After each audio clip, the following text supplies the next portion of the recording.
morning as far as news is concerned. Now stay with me for the next couple of minutes, even as you unpack what you're waking up to this morning. And of course, later on in the program, we're going to take a look on the dailies today, tell you what exactly the newspapers are saying. So start engaging us on our socials at EBN TV Kenya. That is on Facebook at EBN TV. That is on YouTube. And you can as well send us your feedback through our SMS line. That is 23059. Now, the drift starts now. And President William Ruto has directed all grade 10 students across the country to report to their respective schools starting tomorrow, or today, regardless of their ability to pay school fees. Now, President William Ruto was speaking yesterday during a visit to Meru County. He said that the government has allocated 44 billion Kenya shillings in funding to ensure all students access education without financial barriers. Tumeambiwa ya kwamba kuna watoto wengi hawajaenda shuleni kwa sababu mzazi hana pesa ya kulipa school fees, mzazi hana pesa ya kulipa uniform. Mimi nataka nitangaze from Meru, na mimi nataka nimweleze every chief, kila mtoto apelekwe shuleni. Kama mtoto ako na uniform ya JSS, hiyo uniform ya JSS anaweza kwenda kutumia kwa secondary school, akingojea mzazi wako apate pesa ya kununua uniform ya secondary school. Mtoto wa Kenya asibaki nyumbani kwa sababu ya uniform. Tunataka kila Mkenya, kila mtoto wa Kenya apate nafasi ya kusoma. It is the reason why tumeajiri walimu 1,100 kusomesha watoto wetu, so that every child apate nafasi ya kusoma. Ndio sababu tumeongeza budget ya kusomesha wa Kenya kutoka bilioni 500 mpaka bilioni 700 mwaka huu. Tuhakikishe hakuna Mkenya anakosa nafasi ya kusoma. Ndio sababu pamoja na hao wabunge tumejenga madarasa mpya 23,000 kuhakikisha ya kwamba kila mtoto, in the last 3 years we have built 23,000 new classrooms to make sure every child is in class. Ndio sababu tumehakikisha kwamba vijana wetu wa kuenda university na TVET pia tumeongeza pesa yao ile ya Higher Education Loans Board, na tumeweka new funding model ambayo inahakikisha kwamba kila mtoto wa Kenya, hasa watoto kutoka jamii maskini, tunawapatia scholarship na loan 90%. Tuhakikisha kwamba hakuna mtoto wa Kenya anabaki nyumbani kwa sababu mzazi wake hana uwezo. Right, still on matters education, the Kenyan government, through the Ministry of Education and the Kenya Institute of Curriculum Development, that is KICD, is advancing the preparations of and printing of grade 10 textbooks, a key step in implementing the competency-based curriculum, that is CBC, at secondary school level. Authorities have announced that payments have already been made to approved publishers who are expected to produce textbooks aligned with the approved curriculum. The materials are designed to promote knowledge, creativity, critical thinking, and preparations for both academic and technical subjects. One of the issues that we've had to deal with is the issues of ensuring that we have all the reading materials and the books in schools as the students get placed in grade 10. As you are aware, there was a challenge with the distribution and printing of these books, primarily because the government does owe money to the publishers. Towards the end of 2025, the outstanding amount was about 11 billion.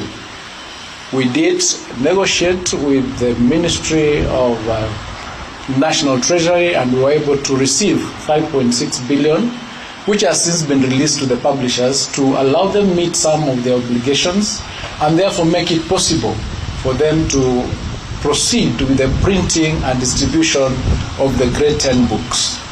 As you are aware, the grade 10 students who are supposed to report to school between the 12th and 16th of this month, we had a few challenges and we had to extend that reporting to yesterday, the 21st of this month.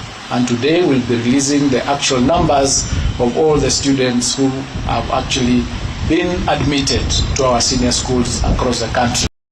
The United Green Movement, that is UGM presidential candidate David Maraga, has criticized the government for rushing the implementation of the competency-based education curriculum, that is CBE, warning that the move risks excluding millions of students from accessing quality education. Now, speaking at a training forum for UGM youth candidates in Kisumu, Maraga cited concerns raised by education stakeholders, including a shortage of qualified teachers, inadequate infrastructure in secondary schools, and the inability of thousands of students to pay school fees. Maraga emphasized that the accelerated rollout of CBE could deepen educational inequalities, leaving many learners behind. My fear is that we are going to lose quite a number of young people in this process. I saw in the papers the other day that they are saying, look, this is like a pilot program. You'll get a few who will do very well. But what about the majority? What about the majority? Losing one is bad enough. So it is the question of implementation, and the government is totally ill-prepared. The teachers, we all know, and the teachers have said it. They are not prepared to, for this CBC or CPE program, and that's why it is so haphazard.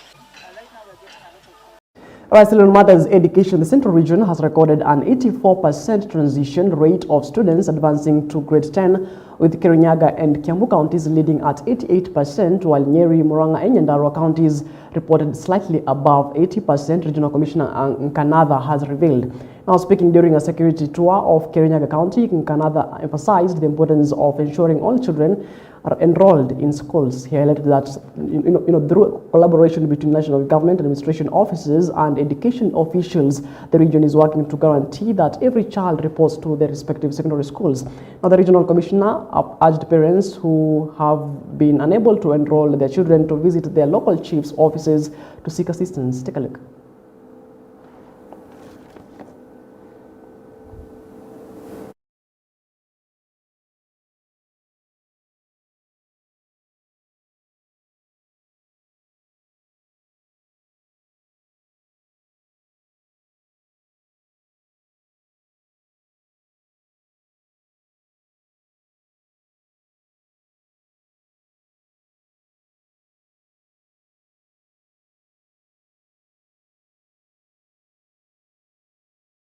Jana jioni tukifunga tulikuwa tumefikia 84%.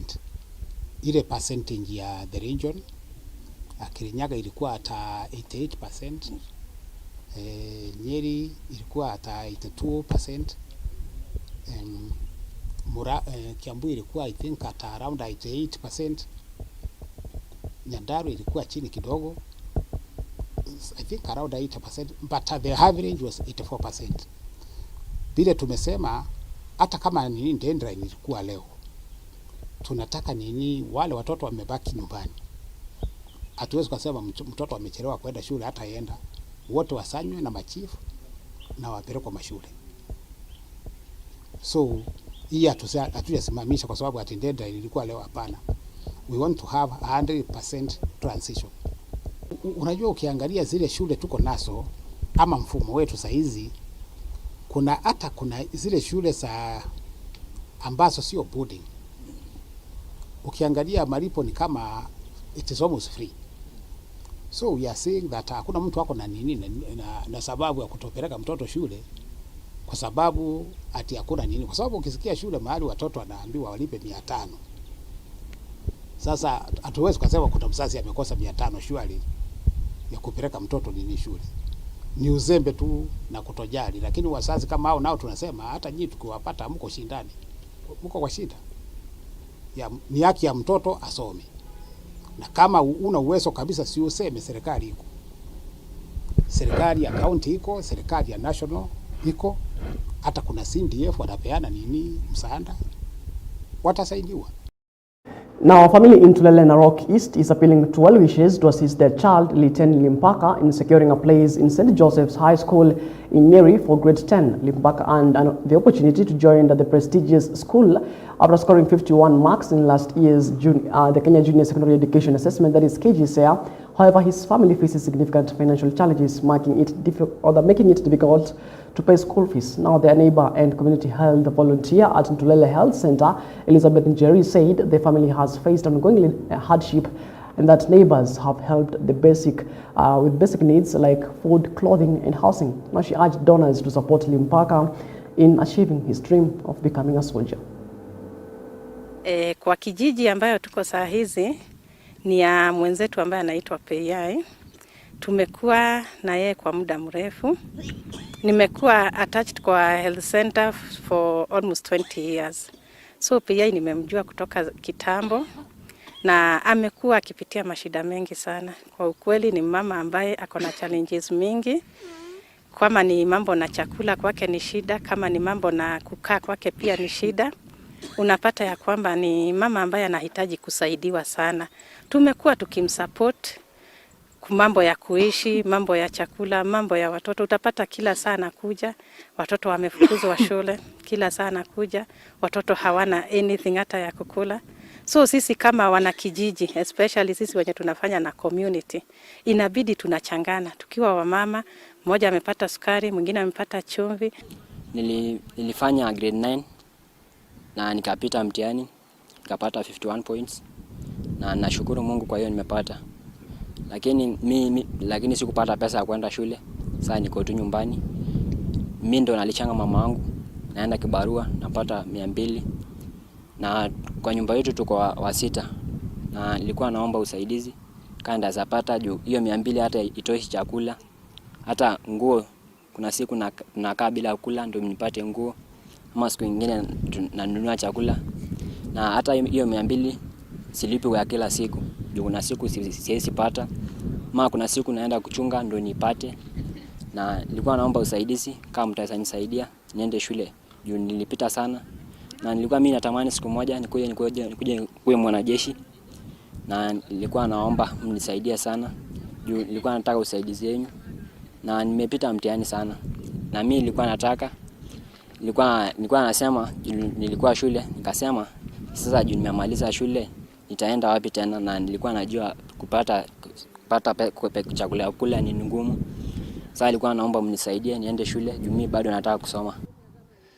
Mimi ni kijana, mimi ni mzee anasimamia hiyo kijiji. Kijana wa Peyai. Hiyo kijana ni kijana, alikuwa kijana mzuri sana. Kijana alikuwa shule. Saa zingine anakuja kufanya kibarua. Ni kijana mzuri sana. Nilikuta akifanya kazi ya kibarua kwa shamba. Nikamweleza ni kwa nini huko shule. Akaniambia sina kitu ya kwenda shule. Siku nyingine nilisaidia nikakuta tena. Nikaona hiyo kijana kuna mateso mengi sana. Ni yeye ndiye anasaidia mama. Ni yeye ndiye anatafuta visa ya shule. Right now, let's talk matters politics. And the Jubilee Party has unveiled new leadership changes as it prepares for its upcoming grassroots elections and the 2027 election campaigns. Mwitalel Ole Kanta has been appointed as the party's new Secretary General, following a decision made during a National Executive Committee meeting held at the party's headquarters in Nairobi. Now speaking to the press after the meeting, Jubilee presidential flag bearer Fred Matiang'i said the leadership reshuffle is aimed at strengthening the party's administrative and organizational structures ahead of an intensive election period. And we are serious enough that this year, in addition to the nomination process, we'll even issue a manual for our candidates and what we expect our candidates to do. The only point I want to emphasize is this, and my brothers who are here and sisters can agree with me because this is something that we have talked over and over again. We in Jubilee will have an open and transparent process of nomination. Only the popular candidates will be given tickets. We will not take money from anybody, and you will not be nominated as a candidate because you are my friend or you are Zak's friend or you are Murade's friend. That does not exist in this party. We will take it with pride. We will give it our whole. Na nimemsikia vile amesema, na sio kazi rahisi. Ni kazi mzito lakini tutaifanya kwa sababu Mwenyezi Mungu atatusaidia. I'm very happy to work with you people and more so the young people. It's your country, it's your future, and your time is now. Right, confusion and tension has emerged within the Kenya Union of Post-Primary Education Teachers, that is KUPPET, Bungoma branch, following a sharp disagreements among three rival groups over what they claim are attempts to sabotage the union's branch elections scheduled for this Saturday. Now, speaking to journalists after a heated meeting, KUPPET Bungoma Secretary, that is Augustine Luketelo, said all agreements for the polls had been finalized and only one that only teachers whose names appear on the official union register will be allowed to take part in the exercise. Luketelo insisted that the integrity of the elections must be protected and that unauthorized individuals will not be allowed to interfere with the process. Walimu wa Bungoma, nyinyi wote, nimesema ya kwamba hii mambo ya election ya 24th itakuwa free and fair. Hakuna mambo yenye itafika mahali muone ya kwamba watu wanaiba kura, hakuna kama hiyo. Hiyo mambo ya fake register hii itakuwa. Hii mambo ya printed IDs hii itakuwa. Hii mambo ya kusema wameprint payslip haiwezekani. Na nimeambia labor officers wakuwe careful kabisa kuhakikisha kwamba democracy imefanywa bila inatakikana hapa kwa county. Na hiyo mambo imetendeka mahali pengine, Bungoma haiwezi, kwa sababu walimu wa Bungoma ni watu wenye wanapenda democracy. Na wanasiasa, politicians. Sisi kama walimu tunasema utuachie mambo kura yetu. Utuachie kura yetu. Sisi wenyewe tunajua na tumesoma, tunajua mwenye anaweza kutetea walimu kwa njia mzuri. Samu utuachie wanasiasa. Hatutaki mwanasiasa yoyote aingilie mambo ya union hapa Bungoma. Na tukimaliza sisi tutatembea na wenye wa siasa wenye tutaona ya kwamba watasimama na walimu. Wakati ilifika sasa mambo halisi ya kura ya register na ya ni nani anapiga na nani hapigi, tumekosana na secretary na ni aibu sana, kwa sababu anakuja kutuambia ati yeye ndiye returning officer wa hii kura, na mdogo wake anasema ati amekaa chini akatengeneza register kulingana na barua ya registrar wa trade unions. Alisema register ya walimu ifike kwa labor office siku 60, miezi miwili pale nyuma kabla ya kura ya leo. Lakini mpaka saa hii labor office hawajapata register. Inasemekana ati register itapatikana ile Jumamosi asubuhi. Na sisi tumesema hiyo si haki. Ingelikuwa haki kama walimu wangeona ile register wathibitishe. Because when we were at Busakala in the AGM, karibu walimu 2,000 hawakuwa kwa byproduct ya KUPPET Bungoma. I'm disagreeing with this process because I'm looking at a situation whereby the register has not been disclosed up to now, and some teachers are missing on that register. I'm suspecting that these two camps want those teachers who are not on the register to show up during that election day and cause mayhem, and we go manual, and yet we don't want to go manual. We want to strictly follow the register, but let that register be availed in time so that our colleague in Mount Elgon, our colleague in Tongaren, who will see that he is not on the register, will not come. Rather than to live in darkness, and he comes only to find that he is not on the register and to be forced to cause chaos. Now, an AK-47 rifle and 3 rounds of ammunition have been surrendered by elders from the Orma community to the Bangali Sub-County Security Committee in Tana River County in a move aimed at enhancing security in the region. Now, the latest handover comes as part of the ongoing 60-day amnesty period granted for the voluntarily return of illegal firearms in the county. Authorities say the exercise is intended to produce the proliferation of small arms and cabin security in the area, with the latest surrender of a total of 12 firearms, which was surrendered to the police officers in the region. Ni mzuri warutishe mapema, kwa sababu ikifika hiyo siku 60 ikiisha, haijalishi wewe ni nani, kwa sababu kumiliki silaha haramu haikubaliki kwa serikali. Kufikia sasa tumesipokea jumla ya bunduki 12. Hivi leo tumeipokea bunduki aina ya AK-47 ikiwa na risasi 3. Hii bunduki tumeiangalia bado inafanya kazi, lakini nambari ya usajili haionekani. Tutagangana kama kuna vitu pengine zimebaki tutatafuta, lakini tumeshukuru kwa government tupatiwe usalama ya uhakika, kwa sababu bado tunaogopa kuna uchuki inaendelea pale Tula na pale mbele. Serikali inajua muda inaendelea kwenda, imebaki kama mwezi moja, kwa sababu watu wetu ni wafugaji na watu wa kuhamahama na hakuna mvua. Tunaomba hata serikali iongeze hiyo amnesty, kwa sababu kutafuta watu kupata ni kazi, kwa sababu ya kuhamahama na kuishi mbali mbali. Right now, bodaboda riders staged demonstrations to protest new regulations introduced by the municipal authorities requiring them to reduce motorcycle noise levels and remove high-intensity lights from their bikes. Now, the riders held a peaceful march through the town, heading to the office of the municipal manager, where they expressed dissatisfaction with the enforcement of the new rules. They argued that they were not adequately informed about the required noise standards and said the communication on the regulations was not clearly relayed to them before the 2-week compliance period was introduced. And according to the operators, the abrupt implementation of the measures has left many of them at risk of penalties despite lacking proper guidance on how to comply. They also said that the bright lights and modified exhaust were part of their daily operations, especially for safety and visibility, and that any changes should be done in consultation with the stakeholders. Brokers ambao wanaleta hizi pikipiki za stima ambazo hazina kelele na wanataka kutumia municipality ili hizi pikipiki za exhaust ziondolewe tuweze kwenda kwa zile pikipiki za stima. Na mliona juzi bado hizi za stima tulikuwa tumezileta kwa media ambapo zinaenda 40 kilometers, tunaambiwa ni 100 kilometers. Kwa hivyo hata mteja afiki mahali alikuwa anaenda. Ni mzuri pia hizo ofisi zikienda kupeana hiyo kutoa hiyo sheria zao, ni mzuri kutumia the right channel to communicate so that the stakeholders wanaweza kuwa na wakati wa rahisi sana kucomply with the sheria. Tunaomba municipality iweke distinction, distinguish between business people, hawa bodaboda na hawa watu ambao wanakuja na wanasema ya kwamba tarehe 22 mwezi wa pili watakuwa huku.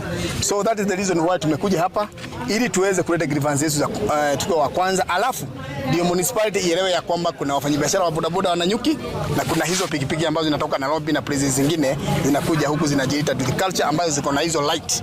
Sisi kama watu wa bodaboda wa Nanyuki tuna support kuondoa hizo vitu. Hii town si ya Tone, si ya Jao, hata si yenu, ni ya pia watoto wenu watakuja.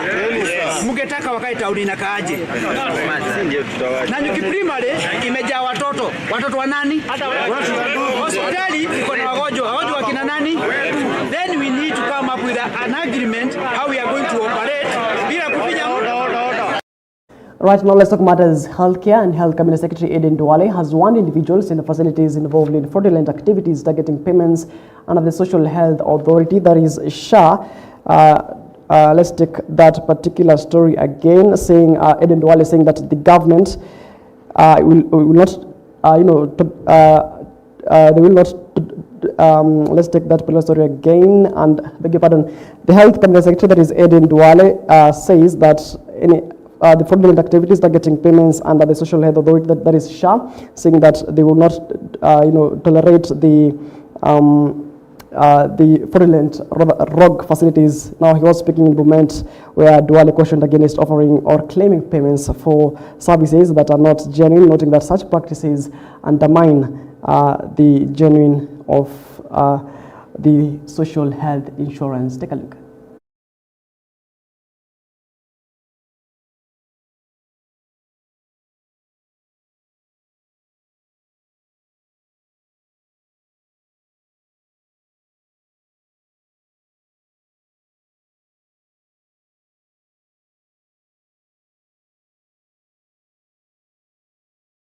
Na leo katika Bomet Health Center tumeweka chata kuonyesha hile Mkenya atapewa, na yote imeandikwa bure.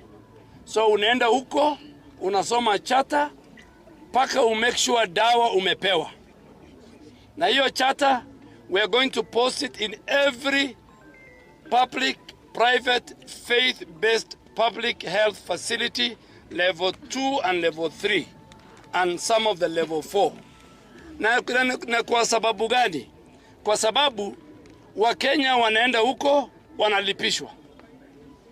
na rais na serikali imelipa. Tumeshuhudia cases where individuals are claiming that SHA is not working. Like there was a case in Tenwek. But when we requested for a ID number from that individual, he was not even registered in SHA. So I think we should stop mambo ya siasa, mambo ya fitina, ya kuwekelea SHA. Of course we have challenges. Any new system has its own issues. But these issues are being sorted out, and SHA is better than yesterday. All right, it is exactly 30 minutes past the top of the hour. At that point, we take a short breather here on The Drift, but we'll be back in just a bit.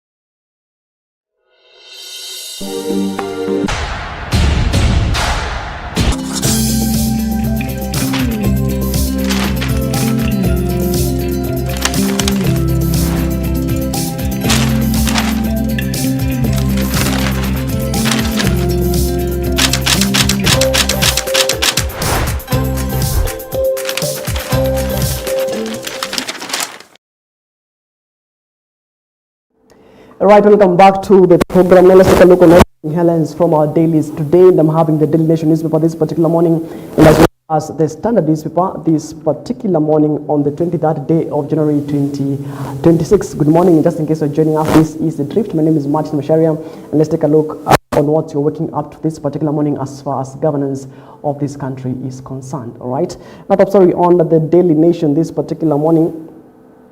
The head of state is actually on the front page of the Daily Nation, and the title and or the headline of the Daily Nation says Ruto's many headaches. All right, and a glance, President William Ruto launching from one crisis to another, as he begins the final full year in the office ahead of the polls in August next year.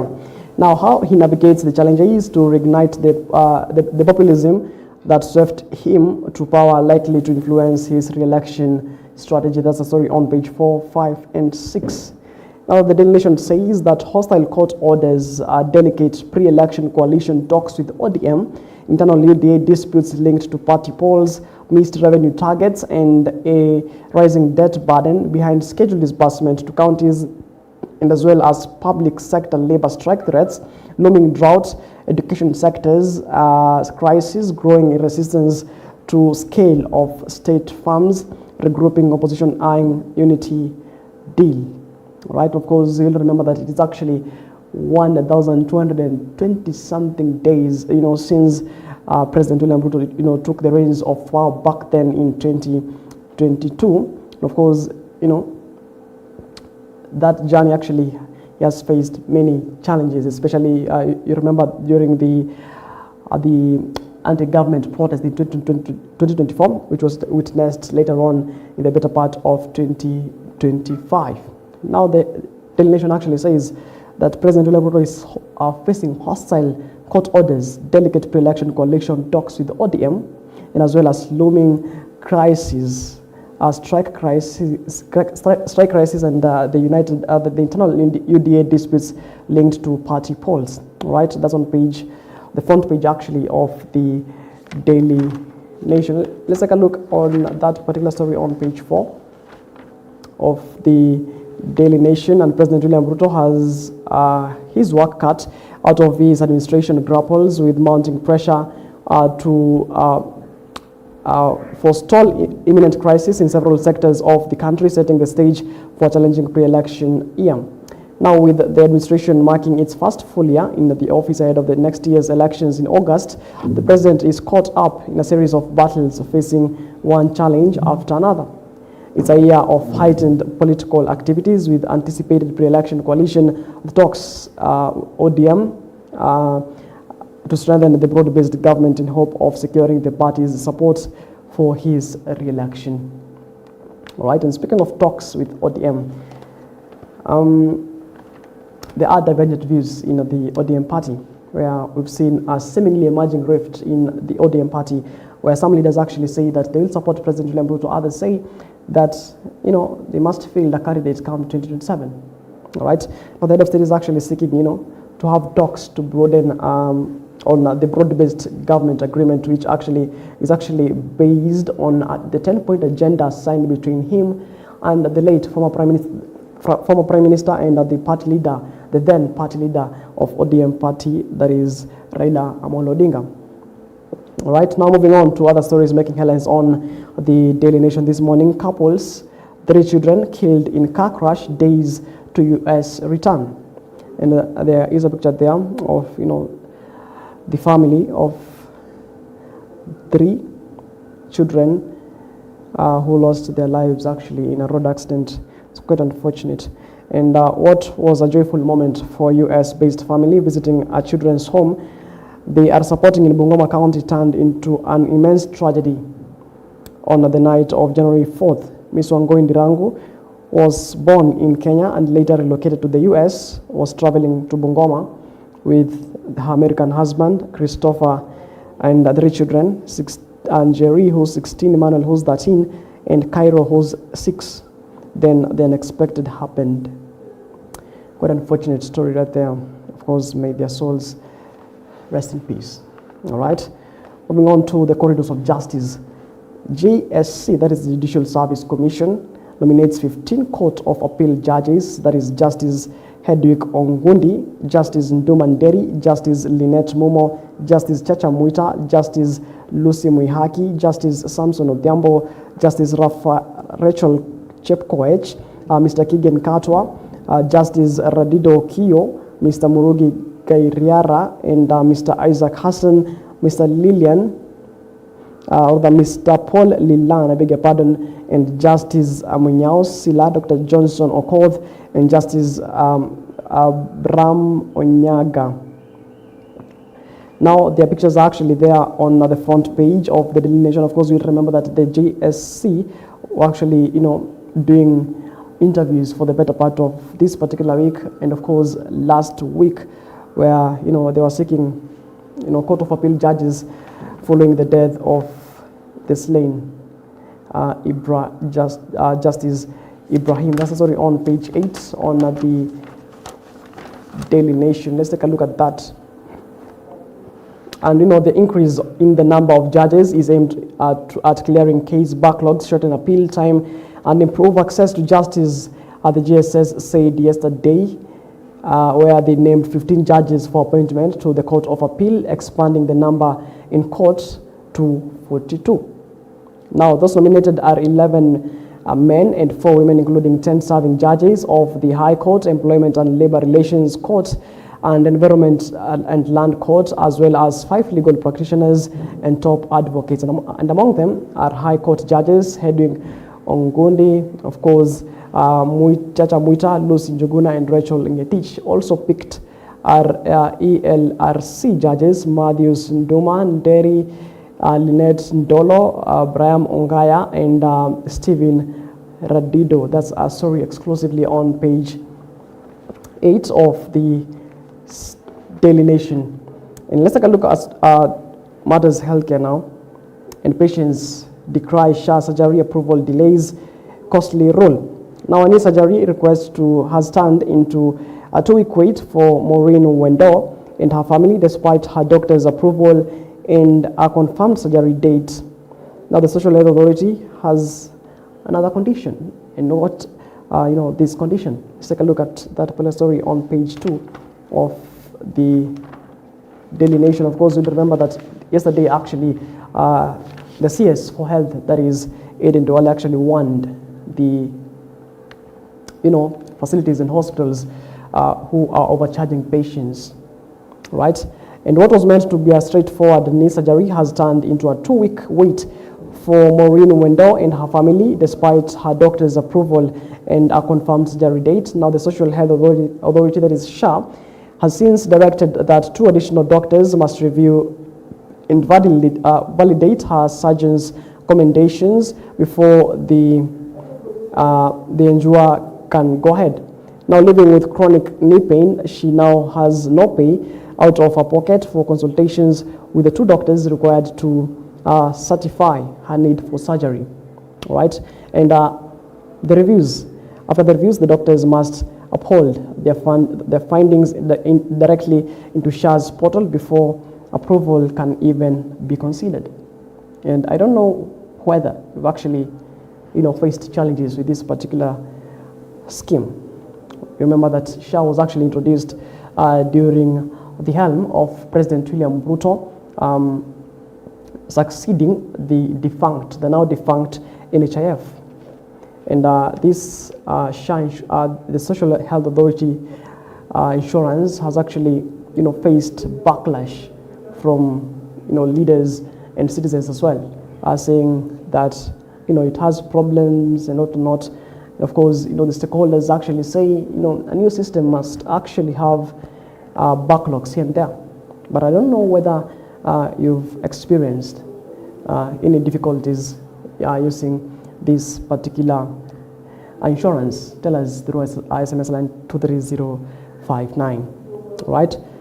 Now, Kenyans held at risk amid widening strikes, and Kenyans are seeking medical attention in public hospitals face a growing crisis as health workers escalate industrial action. Now, a month after clinical officers began striking, doctors, nurses, laboratory officers, and other staff in Nairobi have joined in threatening near total paralysis of public health services. Clinical officers and interns under the Kenya Union of Clinical Officers, that is KUSO, have been on strike since December 22nd of 2025. On January 16th, all Nairobi County health workers walked out. KUSO chairperson Peterson Wachira blamed the Ministry of Health and county governments for failing to honor legal agreements, court mandates, and government directives. Grievances include stalled collective bargaining agreement talks, unequal salary reviews, unfulfilled court-ordered promotions, and unpaid staff under UHC and Global Fund programs. That's in the country's capital. You can imagine. No health paralysis in a country's capital. Right, now let's take a look on other stories making headlines on the Standard newspaper this particular morning. And top story on the Standard newspaper this particular morning says, "What a waste." All right, and there is a picture there of chairperson of President William Ruto's Council of Economic Advisors, David Ndii.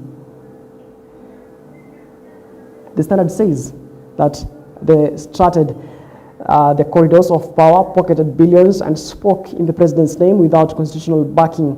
Now, the High Court has pulled the plug, declaring President William Ruto's advisors illegally appointed, barring their pay, and ordering a sweeping audit of offices creating since 2010. In a damning ruling, the court said the appointments were secretive, uncompetitive, and brazen abuse of public funds, laying a bare culture of patronage dressed up as expertise.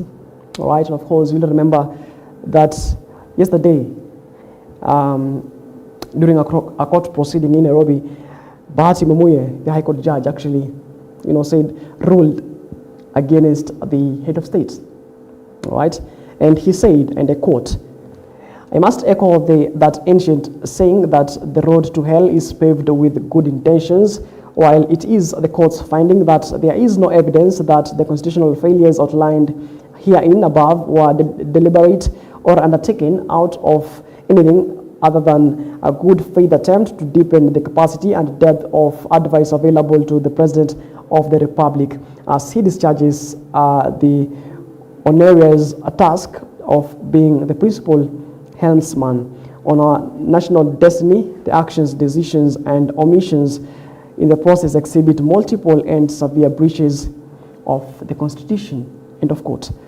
Those are the words of Bahati Mwemuye, the High Court judge. Now let's take a look at that particular story and see the charges that this man actually faces on page 4 of the Standard newspaper. And the Standard newspaper has actually, painted pictures of the advisors, and they include Professor Makau Mutua, Professor Edward Kisengani, Dr. Monica Juma, Mr. Joseph Boynet, Dr. Nancy Laibuni, and Professor Abdi Gulie.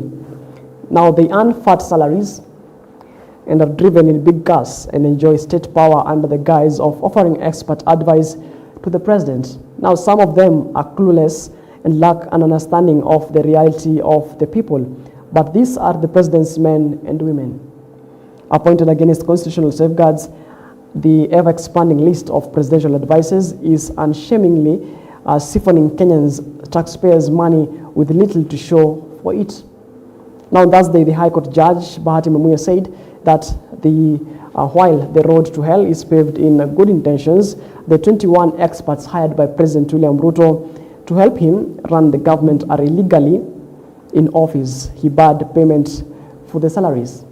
Of course, Justice Mwemuye directed that the Attorney General and the Public Service Commission immediately stop payment of salaries to Professor Makau Mutua, Dr. David Ndi, and Professor Edward Kisiangani, Dr. Monica Juma, Joseph Boynet, Jaoko Buru, Dr. Sylvester Okumu, Harriet Jigai, Maj Mahat Somane, Professor Abdi Gulie, Dr. Dominic and Kennedy Ogeto, Sylvia Kangara, Augustine Cheriot, Henry Kinywai, Joe Ega, among others.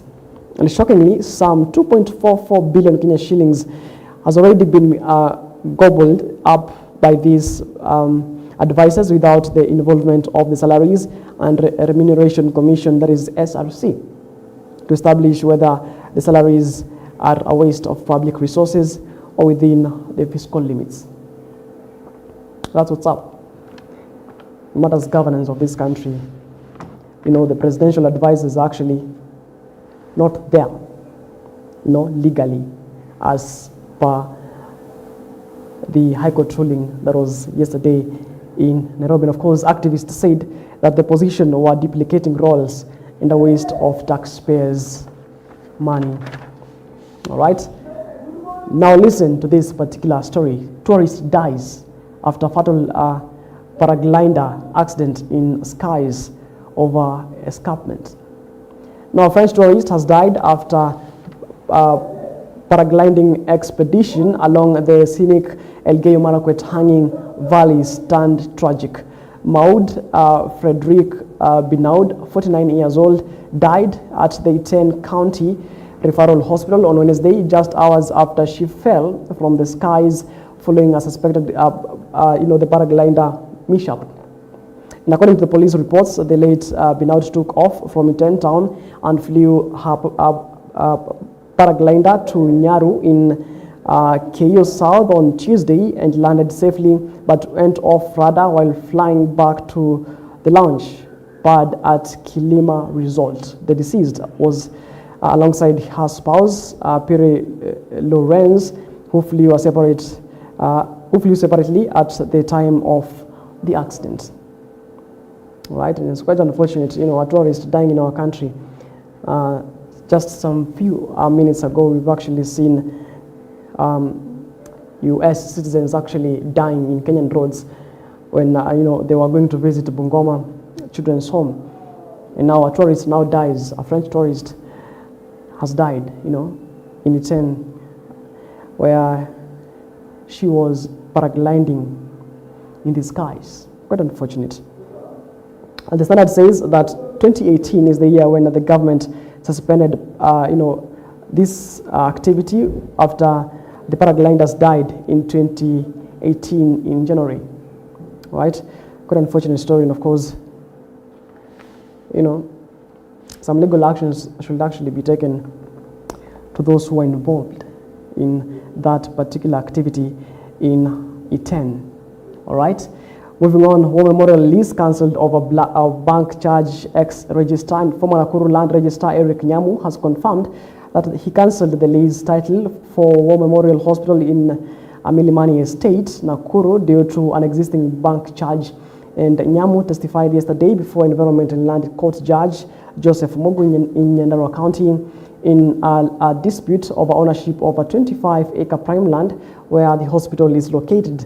Now, the dispute involves the hospital's prime land where the hospital is located.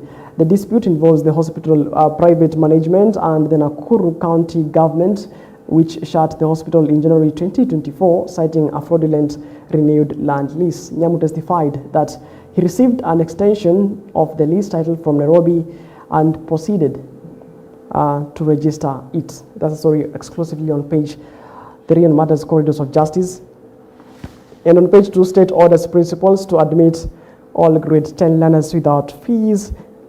Of course, yesterday actually the head of state actually said that, you know, each and every student should actually report to school regardless of their fee arrears or their uniforms, saying that, you know, the parents will actually pay when the students actually, you know, still continuing with their education. And the government has directed principals to admit all placed grade 10 learners immediately and not turn away any students over lack of fees, uniforms, or admission requirements, even as teaching and learning officially begin on Monday. Now, nearly 2 weeks after the admission process started, the directive comes as the Ministry of Education confirmed that 92% of candidates who sat the 2025 Kenya Junior School Education Assessment, that is KJSEA, have so far reported to senior school educations, translating to 1.03 million students, with means